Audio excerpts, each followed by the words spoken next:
Asylum by Daemon of Decay, Chapter 10. Are you sure your eyes are okay? Like, really sure? Yes, Pinky, my eyes are just fine, Applejack replied warily, giving her another reassuring smile. It was the 6th or 7th time Pinky had asked the question, and each time Applejack's grin grew a little more strained. There wasn't any damage done. Don't get yourself worked up about it. I'll be all right as rain in a day or two. That's really good news, said Twilight from across the cafeteria table, hoping to cut Pinky off before she forced Applejack to repeat herself for an 8th time. I mean it. I was worried something serious had happened. After the unpleasantness of her morning shower, and with memories of what had happened the previous night still fresh in her mind, Twilight had jumped for joy when she had finally spotted Applejack waiting for her at one of the nurse's stations. She had barely managed to say goodbye to Norse Coldheart before bombarding Applejack with questions. How are your eyes? What happened to Rainbow Dash? Are you feeling well? Applejack had weathered them well, answering as best as she could while the two made their way to the cafeteria.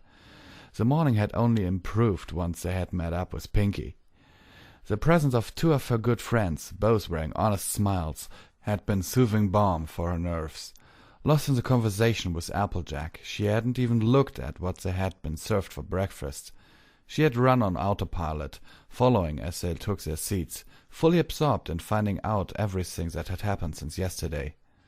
That had been 10 minutes ago. Her tray rested on the table, untouched. As she looked at the both of them, she could almost convince herself that everything was normal, that everything was as she remembered. Her eyes lingered on Applejack's bandages. Almost. I can appreciate how hard it was for you two, but I'm fine now, honest, said Applejack, injecting her voice with as much confidence as she could muster, which only made her accent come through even stronger. It's just a few scratches. Heck, I've gotten the worst pickin' weeds back on the farm. There ain't any reason for the two of you to worry, all right? Twilight nodded when Applejack looked her in the eye. She turned her head to glance at Pinkie Pie, giving her shoulder a reassuring squeeze. All right? Pinkie bobbed her head eagerly. All right, Dr. AJ. Excellent. Now that that's settled, why don't we focus on having breakfast before it gets cold? You two have been keeping my gums flapping all morning. I'd like to actually eat sometime today. Applejack gave both of them a teasing smile as she rubbed her hoofs together. Pulling her tray closer, Applejack eagerly picked up his spoon and glanced down at her meal. She hesitated, staring at the contents of her bowl as her energy was drained away, before her shoulders finally slumped in defeat. Twilight's expression mirrored her friend's as she looked down in disbelief, her stomach twisting in on itself as the sight of what sat on her tray. It was the previous day's leftover porridge with a few bags of gravel and chaff thrown in, and sour milk as a thickener. It was chunky and runny, vicious and clear. It was a scale model of a fatigued and stagnant pork, attempting to be passed off as a meal. It looked like snot, Pinky said, scrunching up her face and sticking out her tongue, but sounding more amused than disgusted. This isn't food. This is a crime against cooking, added Twilight, channeling a bit of rarity in her look of pure abhorrence. At least it's warm, Applejack offered after she and Twilight glanced up at one another, the doctor doing her best to put things in a positive light. It was part of her job not to be negative around the patients, but Twilight could tell that under her forced smile she was wishing she had brought something from home. And it's all we've got this morning, so tuck in? The unicorn made no move to pick up her spoon. Applejack's weak smile faltered and gave way beneath Twilight's unconvinced stare. Reluctantly she returned her attention to the quivering mass that lay in her bowl. She pushed her spoon into the depressing concoction slowly, as if fearing it might attack. Upset by the violation, it resisted her efforts to pull free, unwilling to release its grip on her spoon so easily. She tried harder. There was a wet pop as it finally came free. It was a dauntingly large mouthful, excess gunk dripping over the sides like chunky molasses. All three mares stared with morbid fascination as she lifted her spoon higher, their eyes tracking each lump that dripped over the sides and fell back into the bowl, to land with a horrid plop. It even sounds like snot, said Pinky. Twilight nodded dumbly. It's perfectly fine, you two. It just looks odd is all. Twilight couldn't tear her eyes away from the dripping mound of goop clutching Applejack's spoon. Are you sure about that? I mean, you are still recovering from your wounds. She had the feeling her words had managed to upset the doctor inside Applejack. She gave both of them a stern frown. "Yes, I'm sure, it's perfectly fine, and both y'all need to eat your breakfast. Look, I'll show y'all that there ain't nothing to be afraid of." Mustering her courage, Applejack shoved the spoonful into her mouth before she had the chance to stop herself. No pony moved for the longest time. Twilight didn't know whether to be disgusted or amazed when Applejack finally pulled the spoon free, the white plastic perfectly clean. Eventually Applejack forced her jaw to start moving, her left eye twitching slightly. Her chewing was robotic, the quick but steady pace of someone trying to get through something without having to think too hard about it. After she was done chewing, Applejack tried to swallow, but it was soon clear that she was struggling. Twilight couldn't tell if it was because of the taste or if the food was fighting back. With a grimace and a pained expression, she finally managed to finish her first bite of the meal. "How did—" Twilight's question was interrupted by a raised hoof as Applejack made a grab for the styrofoam cup resting on her tray. Throwing her head back, Applejack downed the instant coffee in one smooth motion before gasping like a swimmer coming up for air. Twilight waited for her to catch her breath. "So, how did it taste?" The doctor did her best to compose herself. "It wasn't that bad," she declared hoarsely. Twilight gave her a disbelieving look. "What? Okay, fine, it ain't great, but it is edible." She paused. "Just a stud small, all right." Her friend's words did little to assuage her concerns about what she was supposed to willingly put in her mouth. Twilight shifted her eyes between Applejack and the lumpy meth before digging in with her spoon. "I need the energy if I want to keep going today," she told herself as she pushed the spoon past her lips. She regretted it instantly. She never would have imagined that it could top yesterday's dinner, but Broadhoof's cafeteria workers had managed to really outdo themselves. What was placed upon her tongue was both tasteless and disgusting. The grey-brown sludge had the consistency of book paste and left a slimy residue behind that she feared would never leave. Desperation overtook her as she swallowed as quickly as she could, hoping to get the mouthful down before she could rethink which direction she wanted it to go. Applejack failed to hide her amusement as Twilight made a mad grab for her own cup. "Oh, sweet Celestia, that is vile!" she declared once she had finished gargling her coffee, the searing and bitter liquid scouring her mouth clean. She fought down the urge to scrape her tongue along with her teeth. She turned her narrowed eyes on Applejack. You said it wasn't that bad." Applejack tried to look apologetic. "Well, you really do need to eat something, what with your old medication and all. It's my job to look after your health, Twi. And would you have eaten anything if I told you how bad it was?" She glared at her friend, but her anger quickly fizzled away. "Well, I can't be that upset with you, not after making you try it first," she admitted with a smile that Applejack happily returned. "Still, this is probably the worst thing I've ever eaten in my entire life." "Oh, it ain't nothing. When I was a little filly, Big Mac once got me to eat a slice of dirt pie." Twilight nearly choked. "Wait, what? How did he get you to do that?" "We was playing Truth or Dare, and he said I would be a chicken if I didn't. So I ate the whole thing, worms and all, just to prove the big galoot wrong." "I don't think I have ever met a more stubborn group of ponies in my life than your family," declared Twilight with a grin. There was an odd look on Applejack's face, but it vanished when she chuckled. "Yeah, well, it was all worth it when I got him back later. And this," she gestured at their bowls, "is not that bad. It's just a little overcooked, or undercooked, or both. I don't know, but it's not that terrible, once you get over the shock of the first bite." "You can't be serious. This is probably the worst thing to ever come out of a kitchen that didn't end up killing some pony." "Okay, I admit it ain't exactly restaurant-quality grub, but it ain't going to make you sick. Just belly oats, I think, and you really do need to eat." "I have serious doubts that this is better for my health than going hungry." "Twilight," Applejack said her name slowly, her tone becoming more serious. "All kidding aside, your medication will give you an upset stomach if you don't get some food in you." The unicorn exhaled. "Fine." She quickly swallowed another small spoonful, giving Applejack an exaggerated grimace. "There, see, I'm eating. I'm just taking my time, giving my body a chance to acclimate itself to this sludge." "And you call me stubborn?" said Applejack, her eye roll equally exaggerated as she forced herself to swallow some of her own breakfast in turn. She coughed. "You know, I'm starting to look back on that dirt pie a little more fondly." Twilight laughed. "All it needs is some sugar," Pinky stated assuredly as she filled her mouth with another heaping spoonful, swallowing without hesitation. "Oh, come on, cinnamon would be nice, and some milk, maybe a little butter too, and maybe some maple syrup, but besides that, it's still pretty good." Twilight and Applejack watched in silence as Pinkie Pie tilted her bowl back to pour the last of her porridge into her open mouth before swiftly licking it clean. The two shared a mutual look of disbelief. Applejack eventually managed to close her mouth. "That's just impossible," Twilight finished as she shook her head. Still, she couldn't disagree with Pinkie on all the particulars. "It's hard to think of anything that wouldn't make it taste better," she thought, eyeing her meal distrustfully. Twilight reluctantly spooned more of the groupy mess into her mouth. "Oh, what wouldn't I give for some fruit right now?" The trio descended into partial silence, while Twilight and Applejack forced themselves to eat, with the resignation of the condemned. Pinkie Pie held a one-sided conversation in between mouthfuls of porridge from her second bowl. Twilight sighed softly into her bowl as she half-listened to Pinkie's meandering story, letting her mind wander in turn.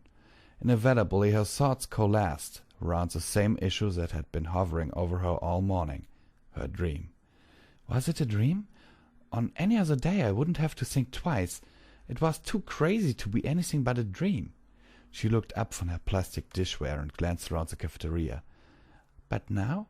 She thought, the question hanging in the air as she watched two orderlies wrestle a screaming mare back down into her seat.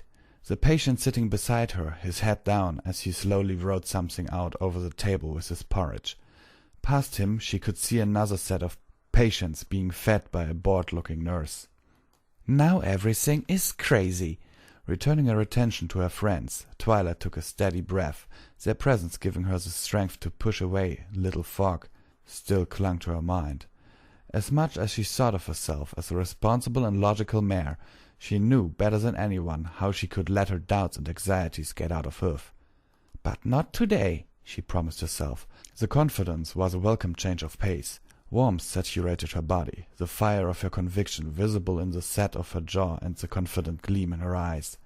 Today is going to be different. Today I'm going to use my strengths. Today I'm going to keep organized. Today I'm going to fight back against whatever sent me here to this broken place. I am Twilight Sparkle, protege of Princess Celestia and bearer of the element of magic. I can handle this challenge, just like I have overcome all my previous tests. I am here with my friends, and there's nothing that can stand in my way. I can defeat this world's lies, and with the three greatest weapons known to ponykind: research, studying, and deductive reasoning. What was that, Twilight? Applejack's question yanked Twilight back to her senses. She blinked at her friends, meeting the gaze of the curious doctor and the equally curious patient. Huh?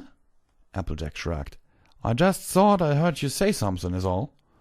Me too, Pinkie Pie added. It sounded like something about researching studded duck seasonings. Her face brightened. Or maybe read art. It was nothing, said blushing Twilight loudly. She lowered her voice to normal levels. Really, it was nothing. I just thinking aloud about my schedule for the day. She pulled her schedule free from one of the yellow pockets on her green vest and slapped it down onto the table, a little harder than intended. She forced herself to give them a broad grin. Applejack's eyes watched Twilight for a second before she shrugged again. All right.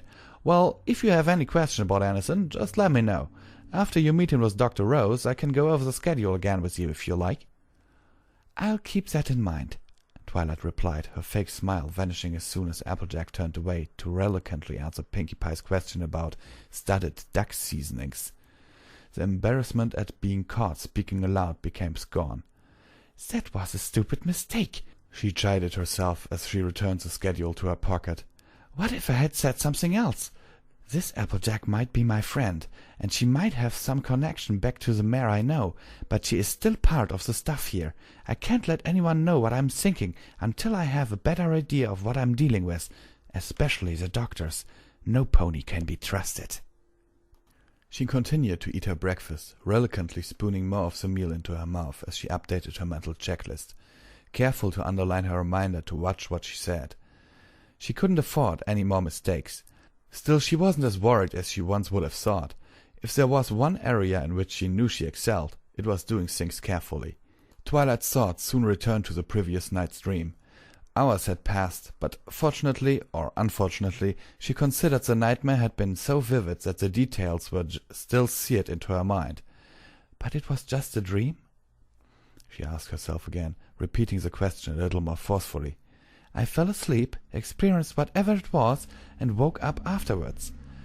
It fits the definition of a simple nightmare, but then, considering what this world is like when I'm awake, it isn't irrational to entertain the possibility that it could be more than a dream.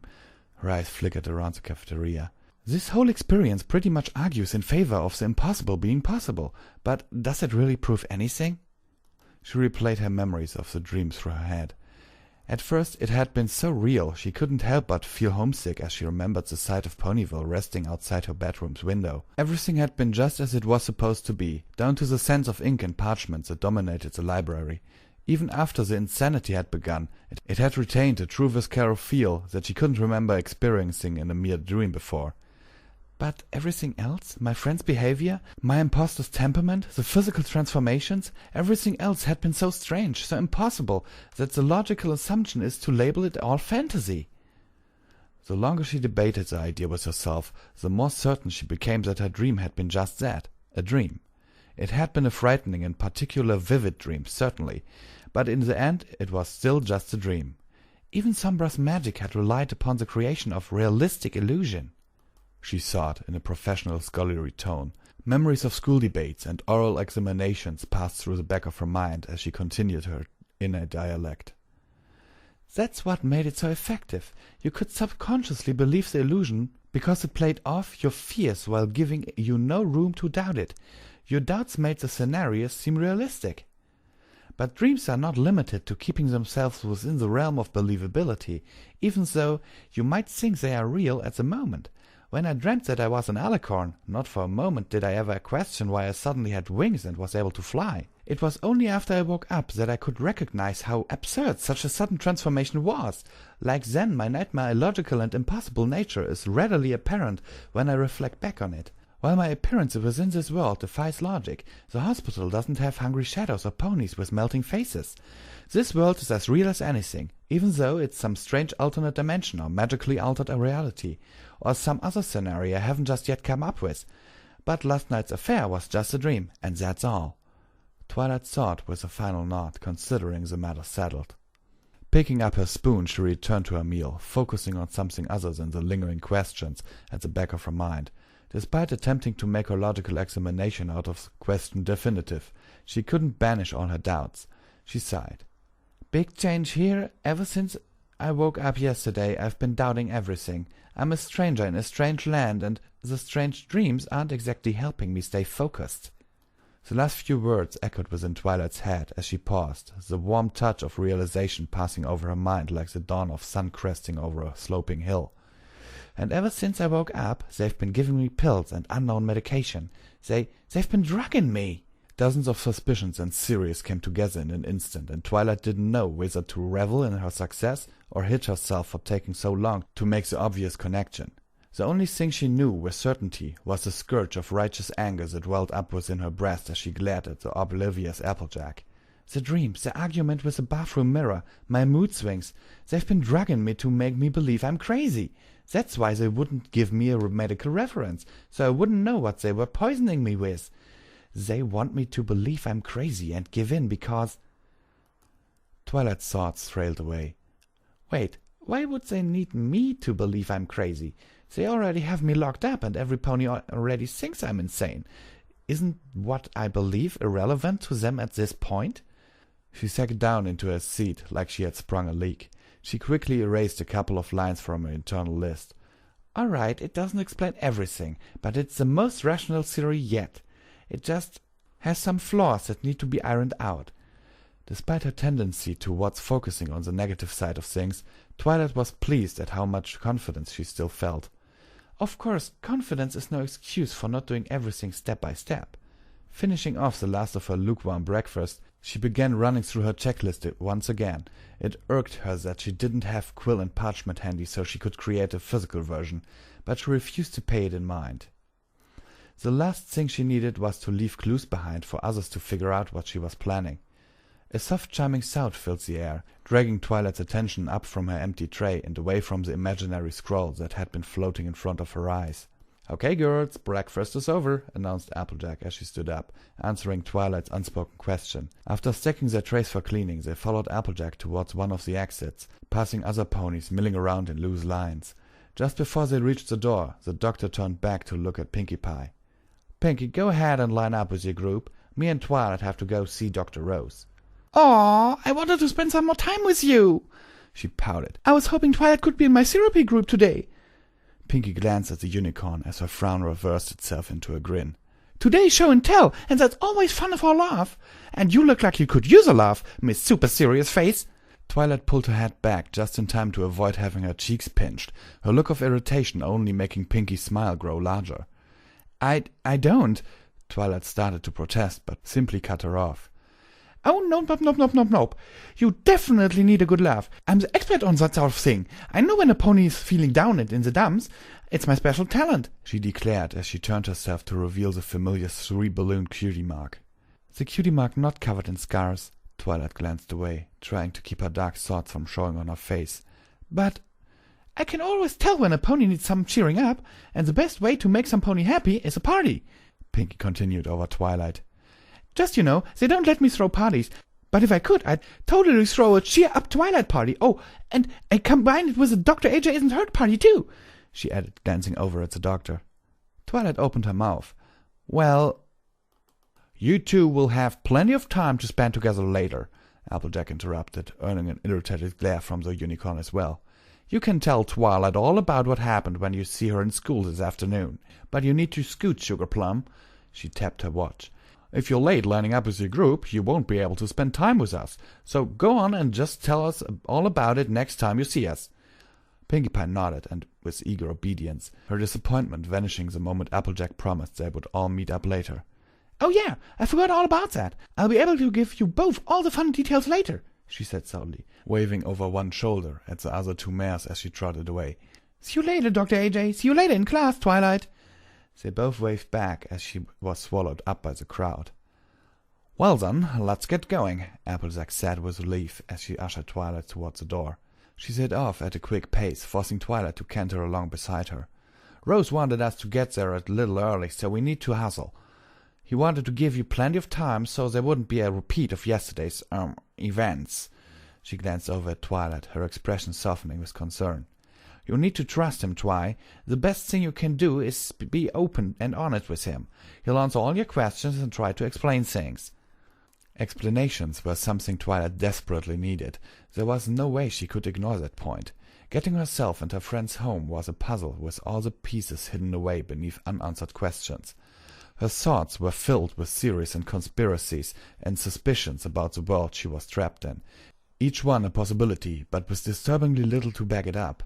She was playing chess blindfolded, unable to see the board, the setup, or even her opponent. Until she discovered more, any move could be the wrong move. She had to be patient and focus on getting as much data as she could. However, there was precious little of that focus in Twilight's mind as they buried down the halls of the hospital. Instead, her thoughts were dominated by a single burning question, one she didn't need Dr. Rose to answer. "What did you mean by school?" "What's that?" Applejack asked, slowing down to glance back at Twilight. She looked Applejack firmly in the eye. "What did you and Pinkie mean by school?"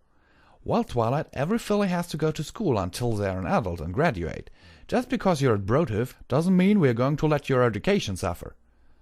"I did Twilight caught herself, knowing it was useless to protest anything about her real past. She frowned. "Okay, how am I not already a full-grown mare? You're supposedly old enough to have completed med school and begun working at a hospital.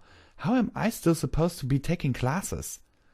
The question brought Applejack to a full stop. She stared back at Twilight, giving her another odd look. There was a long, uncomfortable pause. "Twi, how old am I?" she asked carefully. 20. Twilight replied automatically. Having friends had been such a new experience for the unicorn that she had gone to great lengths to memorize their birthdays. Her books had stressed that remembering birthdays was a vital part of maintaining friendships, and Twilight was nothing if not studious. The thought of embarrassing herself and her new friends in a social situation had been a powerful motivator indeed. She was absolutely confident in her knowledge of her friends' ages.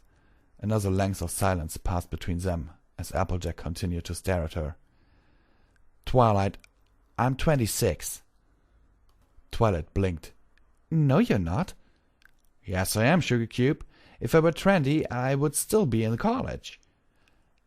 "No, that's not right," Twilight declared louder, shaking her head as if trying to force Applejack's words out of her mind physically. "You're not that much older than me. You can't be 26. She scowled and turned away, glaring out one of the nearby windows. No. The long hallway began to close in around them, slowly crushed beneath the oppressive quiet that hung in the air. She ignored Applejack, keeping her eyes locked on the tree outside. She knew it wasn't that important. It was a small detail from a broken world. What did it really matter if Applejack was a little older than her? A little older than the real Applejack? It had so many other things wrong with it that her friend's age was inconsequential in comparison. Twilight knew and believed that fact with absolute certainty, but still felt her heart racing. She continued to gaze outside, running the revelation over again within her head, trying to figure out why the thought of Applejack being older had her so upset. She didn't glance over when she heard Applejack move closer, the doctor's stride carefully and measured. "Twilight, how old are you?" The question froze Twilight in place. Her ears flattened against her skull. The hairs on her neck stood on end. Slowly, her body fighting her every step of the way, she turned her head to stare at Applejack. She ran her tongue along the inside of her dry gums. 19, she whispered. Applejack's expression shifted from concern to pity in a heartbeat, but her soft eyes did nothing to soften the thunderous blow against Twilight's resolve. The unicorn struggled to keep her knees from shaking. When Applejack said nothing, Twilight spoke instead. "Applejack, how old am I supposed to be?" Despite her prompting, Applejack still hesitated. She glanced away. I don't... How old am I, Applejack?" repeated Twilight forcefully. She had to know. The doctor sighed. 17. You're only 17. Twilight blinked. She had been expecting the revelation to crush her flat, to bowl her over and send her mind scrambling to recover. It wasn't enough for this world to take her past, her friendships, and her accomplishments. It also had to take whole years of her life. It should have sent her reeling. Instead she felt, well, not much really. She frowned. I should be more bothered by this. Why am I not upset? Her silence was enough to get Applejack to look up from the tiles on the floor. Twi, are you all right? She asked softly, her voice dripping with concern. Yeah, I am. Twilight shook her head slightly and looked into Applejack's green eyes. I mean, I'm fine. I'm perfectly fine. You would think that being told you're the wrong age would be a bit more shocking, but it's not. The two mares stared at each other with matching expressions of wild bewilderment. Really? Twilight nodded. Yeah. She played the information over in her head. She wasn't in shock, and she wasn't in denial. Why then was she so okay with this?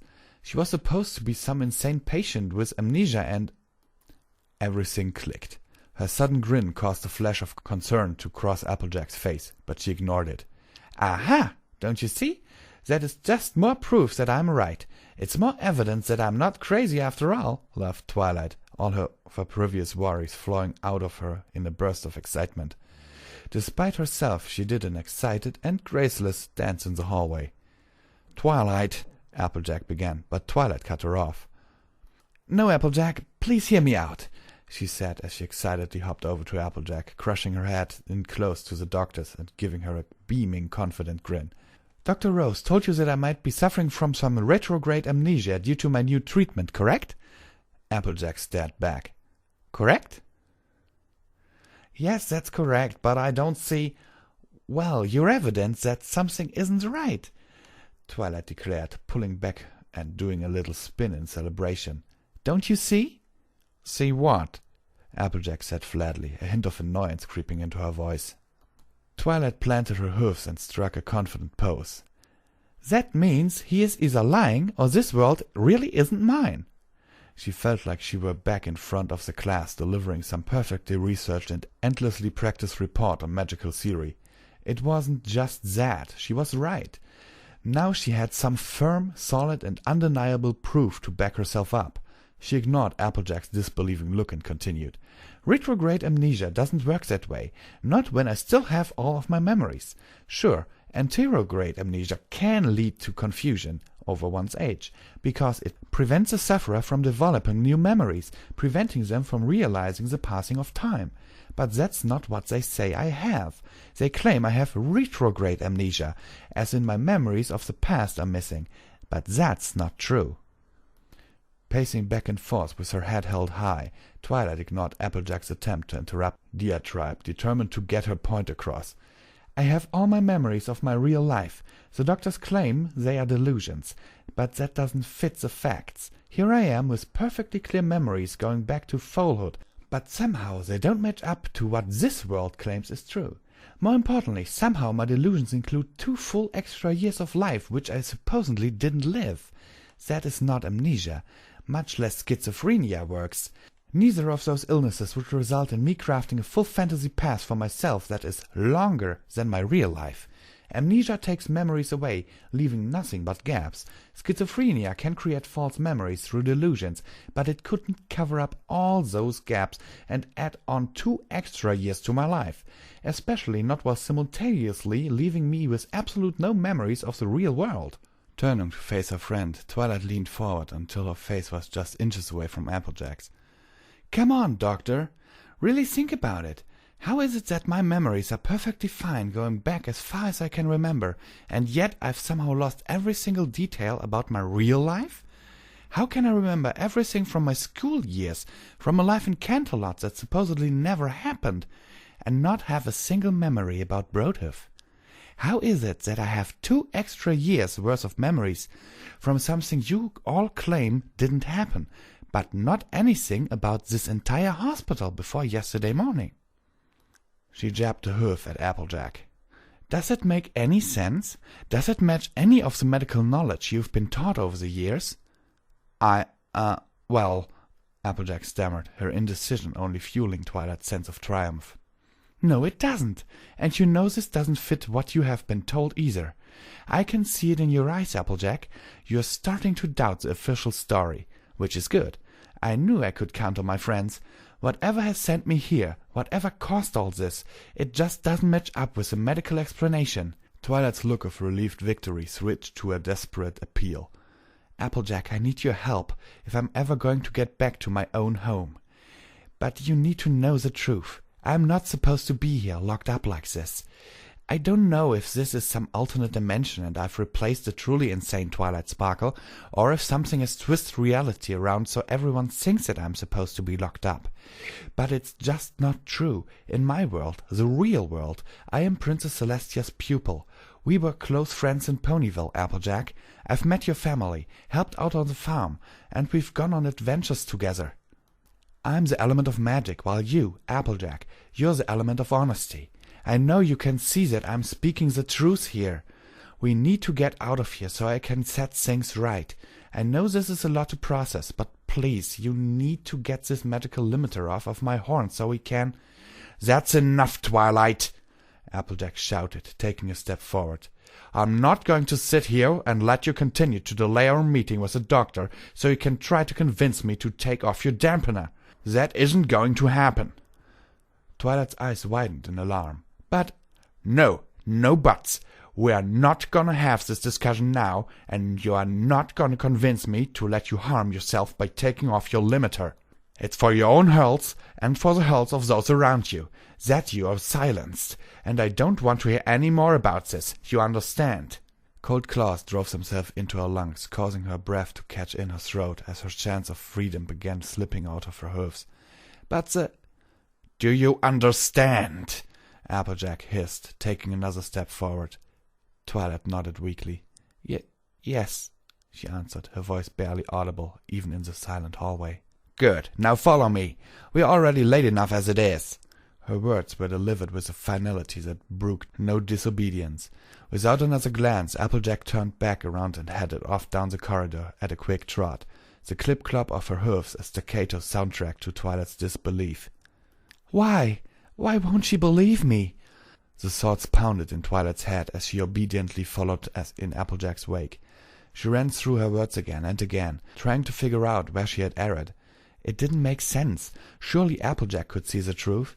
She was a medically trained professional in this world, but even an amateur like Twilight could tell that not everything was as it should be. Sniffing and rubbing her eyes, Twilight hurried to move parallel with her friend. Turning her head, she watched Applejack walk with determined strides, pointedly refusing to meet Twilight's stare. Her narrowed eyes were locked on their destination ahead, her jaw pulled tight. Why is she angry? Twilight asked herself, pushing back her own doubts. She had promised herself she was going to stay strong after all, and for once she had something firm to hold on to, something solid she could base her confidence around.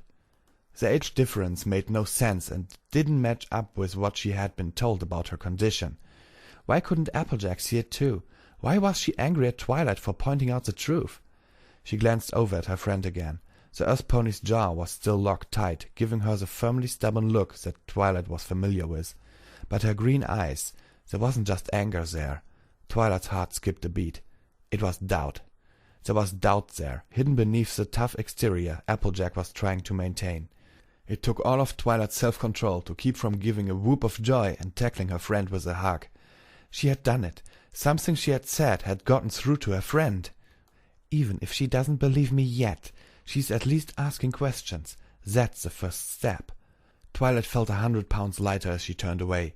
Her friend didn't believe her, not yet, but at least something she had said had struck a chord within Applejack. It was just a starting point, but for Twilight it felt like she had already won. After so long spent suffering through self-doubt and fear, she was finally making progress. The more she learned, the more knowledge she obtained, the greater her chances of making her way home. They didn't speak for the rest of the journey, each mare lost in their own thoughts. Thankfully, it didn't take long. The thick oak door announced their arrival as clearly as the gold placard mounted on the wall. "All right, here we are." Applejack stopped and looked back at her. She opened her mouth to say something else, but hesitated. Her jaw snapped shut as she silently turned back to the door and knocked politely.